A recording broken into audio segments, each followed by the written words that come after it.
Okay, so good day, ma'am and sir. Welcome back. So, kahapon nung nakarang video is pinag-usapan natin yung shrinkage, So, ngayon pag-uusapan naman natin yung creep. So, creep is a form of deformation as well.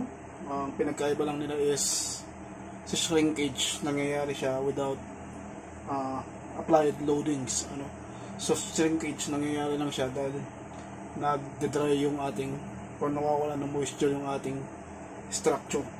Okay? So, kaya nagko-contract yung structure natin. So, nagkakaroon ng shrinkage na minsan nagko-cause ng cracks. Okay? Ngayon naman, ang ating pag-usapan is yung creep. Okay? So, yung creep naman is, as we define it, is an additional deformation caused by sustained loading. So, additional deformation siya. For example, itong ng cylinder na to. So, kung lalagyan natin siya ng compressive loading, pag-apply ng loading mo, meron ka na agad automatic, meron tayong tinatawag na instantaneous deformation.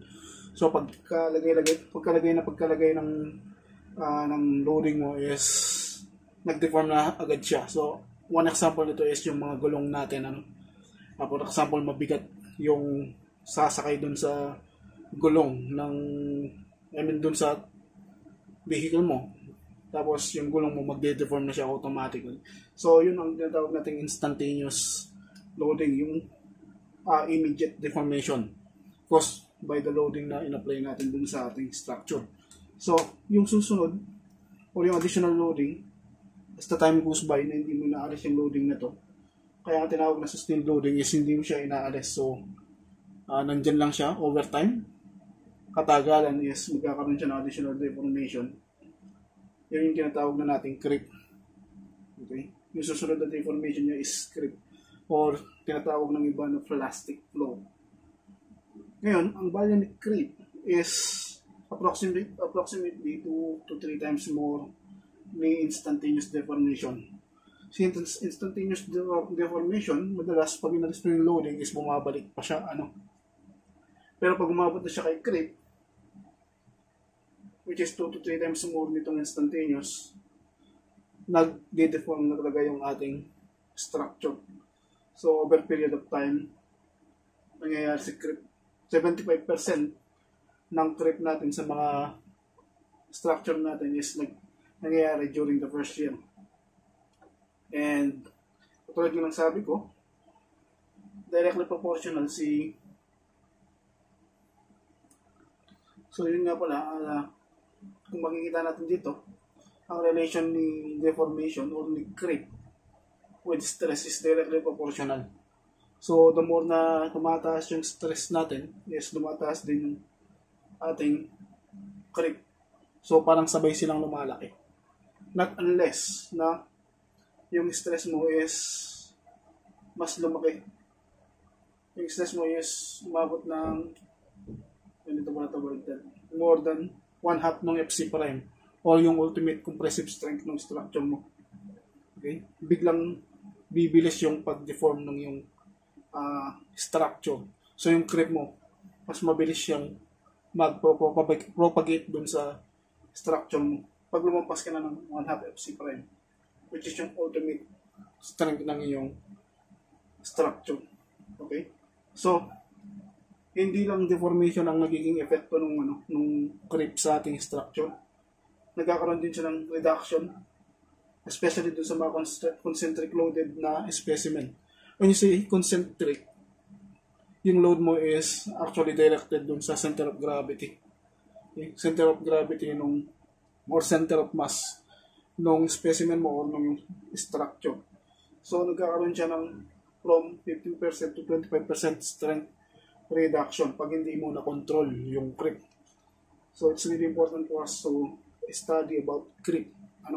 So, naglagay ako dito ng mga considerations na kailangan natin pag-usapan about creep.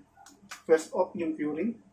So, yung creep, mas nare-reduce mo siya pag nakukompleto mo yung curing mo before mo pa siyang lagyan ng load. So, katulad ng mga daan natin sa mga road construction, mas maganda na yung curing natin, nakukomplete natin bago natin padaanan o kaya lagyan ng load. So, yung creep hindi magpropagate agad-agad or ma-lessen mo siya. Okay? So, yung next naman is yung the FC frame natin is or na mas the more na mas malakas yung structure natin is ibig sabihin din yun is mas mababa yung creep niya. Okay? So, medyo ano na yun, common sense na siya kasi malakas yung structure mo. Okay? Kaso ang problema nga lang din kasi dun sa mga malakas na structure is they are tend to be loaded ng mga mas matataas na stresses. So, kung malakas yung structure mo, madalas lalagyan din yan na mas matataas na loading. Okay? Katulad nga nito.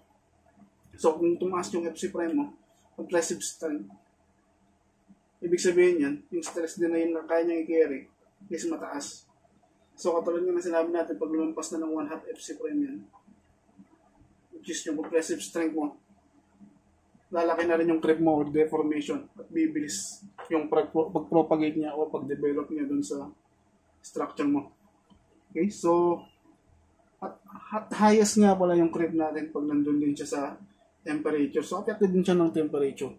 Pag nandun siya sa temperature between 65 degrees to 70 degrees Celsius is nandun yung pinaka-peak or pinaka-worst na creep na pwedeng danasin ng ating structure. Kung titignan mo yung 65 to 70 degrees Celsius, napakainit na po niyan. Kaya nga pag nagbubuhos tayo dun sa mainit na lugar, lagi nating minomonitor yung temperature. Especially yung mga materials engineer, pag nagbubuhos sila ng mga daan, is minomonitor nila yung humidity. Yung humidity ng atmosphere. Okay, or nung surroundings, and then yung temperature. So hindi ka pwedeng umabot dito. Hindi ko maalala kung ang allowed lang namin noon is up to 28 ata. I'm not sure though.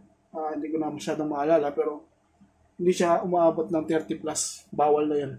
Ipapatigil yung buhos sa inyo kung ganon yung temperature. So ganito rin si creep.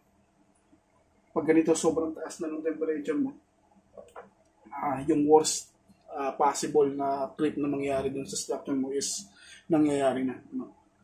So, yun nga. Affected din siya ng humidity, katulad nga sabi ko. Isa rin to sa binabantayan mo pag nagbubuhos, humidity. So, affected din siya ng humidity. Kasi, yung structure mo rin is hindi gaanong mag-release ng tubig o kaya maglalabas ng tubig. Hindi siya gano'ng magdi-dehydrate. So, malaking tulong to para mabawasan yung creep na naranasan ng yung structure. Okay? And then, panglima is yung water-cement ratio. Yung creep kasi nangyayari siya, hindi naman dun sa ating aggregates. Nangyayari talaga siya dun sa cement paste. Dun sa reaction ng water mo sa kanong semento. So, the more na matapang yung halo mo, the more na matapang yung paste mo, is mas maliit yung pwedeng maging creep niya or deformation.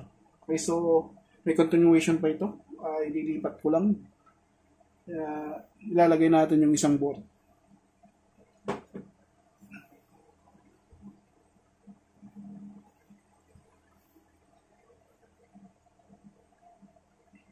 Okay, so yung pang-anim natin na considerations is ayusin ko lang ng konting camera. Okay. Pang-anim na consideration natin is reinforcement. So, you could add reinforcement. The more na marami ka reinforcement, the less yung pwedeng maging creep ng structure mo. Kasi nga, the more na nagiging dumadami reinforcement mo, the more na nagiging rigid yung structure mo. So, medyo mahirap yung creep. Saka, yung creep, nangyayari kasi siya sa concrete. So, pag nandyan si reinforcement, marami nung load na kailangan na tatanggapin ni concrete is kukunin ni reinforcement. And si reinforcement, hindi basta-basta yan. Hindi basta-basta nag-deform yan sa normal stresses lang. So, yung pang-pito is yung volume to surface ratio. So, may kinalaman din yung volume to surface ratio. For example, itong example natin dito, the more na malaki yung yung structure mo or yung specimen mo, is more likely na mas maliit yung creep mo. Okay, so directly proportional siya. Inversely proportional yung creep natin dun sa laki or volume ng ating structure. Okay? So kabaligtaran siya ni shrinkage. So pwede natin i-differentiate yung shrinkage dito. Katulad nga niyan, ilagyan ko siya ng shrinkage diyan. For example ito. So nagko-contract yung structure natin automatically. Kahit wala tong loading na to, is maaaring mag-shrink yung structure. So maaari siyang mangyari. Okay, so kahit nawala yung loading, dahil lang doon sa dehydration ng structure mo. So affected siya ng dehydration. Pwede yung mag-shrink kahit nawala yung loadings. And then ito namang load, yung trip naman is nangyayari siya because of the loading. Nagkakaroon nga tayo ng instantaneous, tapos yung creep nandito as an additional deformation. So yun yung pinagkaiba nila And then si creep, katulad nga ng sabi ko, is inversely proportional siya dun sa laki ng structure natin. Pero si shrinkage is actually directly proportionate siya dun. So the more na malaki yung surface area, tulad dito yung surface area ng specimen or structure mo, the more na mas malaki yung shrinkage niya. And pag mas maliit naman yung section o mga surface area ng specimen o ng object mo o ng structure mo, is mas proportionate yung pag-shrink niya. Tapos sa creep naman natin is pag mas malaki, mas proportion naman yung pagkakaroon niya ng creep. When it's proportionate, is mas pantay-pantay siya, mag-deform. Okay? So yun po, yung tungkol sa creep. Next lesson natin is pupunta na tayo sa tensile strength ng concrete. Yung pag-usapan natin ng tensile strength ng concrete, I hope na malinaw na yung tungkol sa creep and shrinkage sa atin. Kasi mahalaga yan, yung mga concept na yan sa reinforced concrete, lalo sa ating mga engineers sa pagde-design. Okay, so kailangan alam natin kung paano mag-behave yung concrete natin on certain circumstances. Okay? So, yun lang po. Thank you.